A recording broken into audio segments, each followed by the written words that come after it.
If gravity is invisible, how did scientists measure it? Like, imagine trying to measure a ghost. You can't point at it, you can't bottle it, you can't put it on a scale. Newton just assumed it existed because apples drop, moons circle, and people don't float away.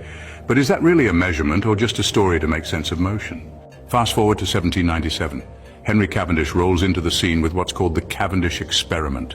Picture a wooden rod suspended by a wire with little lead balls on the ends and bigger lead balls placed nearby. The idea?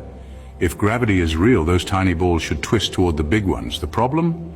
The movement was so microscopic it could have been caused by air currents, static, or even someone breathing nearby. Yet Cavendish declared he had weighed the Earth. Pretty bold, right? And here's where it gets strange. Cavendish wasn't even trying to measure gravity as a force. His actual goal was to find Earth's density. But somehow history books now present it as the grand proof of gravity itself. Isn't it weird how stories shift over time and suddenly experiments mean things they were never meant to prove? Jump ahead to Einstein. He didn't even describe gravity as a force anymore. He said it's the bending of space-time, which means the definition of gravity itself changed. Yet the old Cavendish experiment is still taught as if it sealed the deal. So which is it? A force, a curve, an invisible pull?